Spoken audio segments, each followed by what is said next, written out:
তোমাকে কে কিভাবে কেন অপমান করলো, কে কিভাবে রিঅ্যাক্ট করলো, তার আমি কি করে নেবো বাবা? এটা তোকে নিতে হবে করছি বাবু, কারণ তুই ঘটনার মধ্যে জড়িত আছিস। ঘটনাটা তোকে নিয়ে হয়েছে। ও চোর আনছি না ডাকাত আনছি রে। মুখে বলবে মোলা কি অন্য লোকের সব কিনেটা দিই, কি বলবে মুখে? যদি তেমন কিছু হয়ে থাকে তাহলে মতো বলছি এখন তো দিদিমণির কাছকে যোগ বাবু লাই, তার মধ্যে মুখ চলে গেছে, তাতে একা থাকবে। যদি মনে তো হয় যে তোমরা ফির নতুন করে একটা শুরুটা করবি, তাহলে তো করবি না, কোনো আপত্তি তো নাই। ও তো বলছে কোনো আপত্তি নাই। ও বলছে এবারে বা অনেক হয়েছে, আর নয়। তোমার চলে যাওয়ার দিন বলে আজ আমি তোমাকে বকতেও পারছি না, শাসনও করতে পারছি না, কিন্তু সে বলে তার তুমি এরকম সুযোগ নেও না প্লিজ। জায়গাতে নিজেকে দাঁড় করা না, তারপরে দেখ মুখে যে কথাগুলোর গোলাটো হয়েছে সেটা ছোট করতে পারতিস কিনা। যেটা সত্যি নয় সেটা আমাকে কখনো হেলাতে পারে না। এরকম না আমার জীবনে ঘটলেও আমাকে কখনো হেলাতে পারতো না।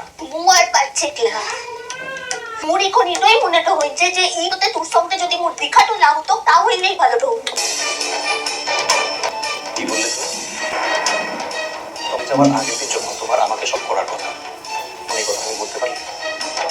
তুমি কি গ্যারান্টি দিতে পারো যে ফিরে এসে তোমার আমার সঙ্গে দেখা হবে? তোমার তো ইচ্ছে পূর্ণ হয়ে যেতে পারে, তাই না? ইচ্ছে করবো? হ্যাঁ, ইচ্ছে পূর্ণ তুমি তো বলি। এমনটাও তো হতে পারে যে আমার কিছু হলো যাতে তোমার দেখে হতে পারে না। লাভ পারে লাভ, তাহলে তুই মিলা স্বার্থপর মানুষ তো আছিস। মোর খারাপ তো লেগেছে, মোর দুঃখ বলে মোর একটু কথা বলেছে বলে তো একটু ওকে বলতে পারি। বাড়াবাড়ি আমি নয়, বাড়াবাড়ি তুমি করছো। বা কে তোমাকে অপমান করলো তার দায় তুমি আমার ঘাড়ে কেন চাপাচ্ছ? বলছো এই কথা। তবে একটা কথা মনে রেখো, তারা তোমাকে অপমান করেছে, যারা তোমাকে দুঃখ দিয়েছে, আমি কিন্তু তাদের ছেড়ে কথা বলবো না।